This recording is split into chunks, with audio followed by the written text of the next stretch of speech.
Bonsoir à tous, bienvenue à ce flash d'information. Le président de la République, Alassane Ouattara, est en visite au Gabon. Il a quitté Abidjan ce matin. C'est une visite de travail et d'amitié pour renforcer la coopération entre les deux pays. Sur place, à Libreville, le président Ouattara et son homologue gabonais, Ali Bongo, vont s'entretenir sur divers sujets d'intérêt commun, la diplomatie, la politique, l'économie et l'actualité de l'heure marquée par la récente attaque terroriste qui a secoué la ville historique de Grand Bassam, causant la mort de 19 personnes. C'était le 13 mars dernier. Et loin de Libreville, ici à Abidjan, les populations des villages d'Aboboté et de Bokabo, dans la commune d'Abobo, peuvent pousser un ouf de soulagement. La nouvelle voie d'accès au village d'Aboboté a été inaugurée depuis hier par le Premier ministre. Les usagers de l'axe Samaké, mairie d'Abobo, sont aussi heureux. Les travaux de réhabilitation de cette voie vont démarrer. Le chef du gouvernement ivoirien a donné le top départ hier et le château d'eau de Ndotré a été aussi inauguré.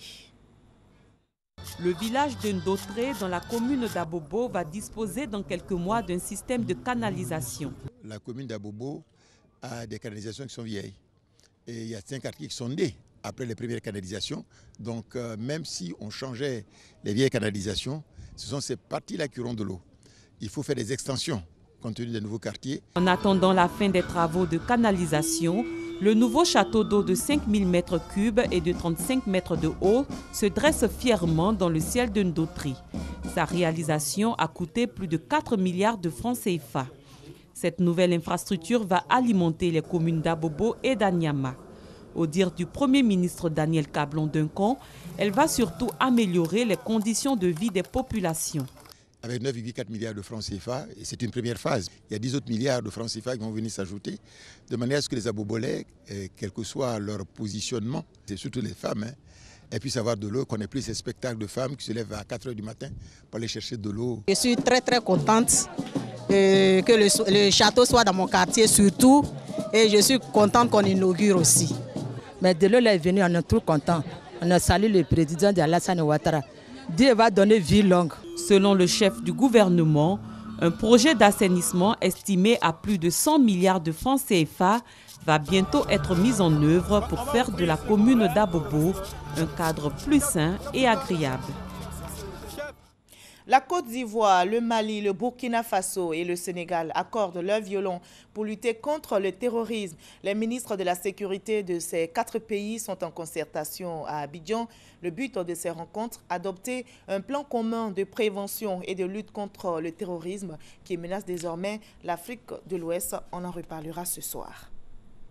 Et on l'a appris aujourd'hui, la ville de Bouna, dans la région du Boukani, a été le théâtre ce matin de violents affrontements entre communautés Koulango et Lobi, des affrontements qui auraient fait de nombreux blessés et d'importants dégâts matériels. Le marché de Bouna a été en partie incendié et la situation semble encore confuse. Mais dans le journal de 20 h, vous aurez de plus amples informations. 48 heures après les attentats de Bruxelles, de nouvelles révélations sur leurs auteurs apparaissent au grand jour. Aujourd'hui, jeudi, 2e jour de deuil national à Bruxelles, les enquêteurs ont identifié les 2 kamikazes de l'aéroport et celui du métro bruxellois.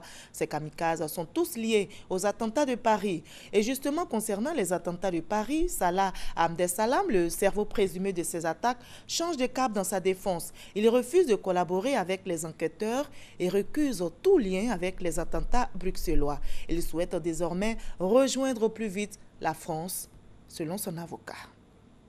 Un djihadiste devant la Cour pénale internationale. Les juges de la CPI ont confirmé aujourd'hui l'inculpation pour crime de guerre porté contre un djihadiste malien présumé lié à Al-Qaïda. En cause, la destruction de mausolées protégés par l'UNESCO à Tombouctou en 2012. Ama Al-Faki Al-Madi, c'est son nom. Il est renvoyé devant une chambre de première instance pour répondre de ses actes, ce qui ouvre donc la voie, selon la CPI, à un procès pour destruction de mausolées à Tombouctou.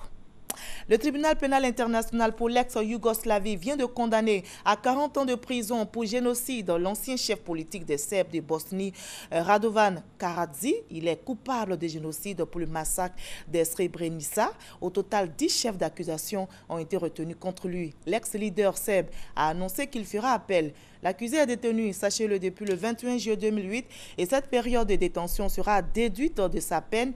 L'accusé restera détenu par le tribunal en attendant la finalisation des détails concernant son transfert vers l'État où il purgera sa peine. Nous sommes aujourd'hui 24 mars et c'est un jour important pour les chrétiens catholiques.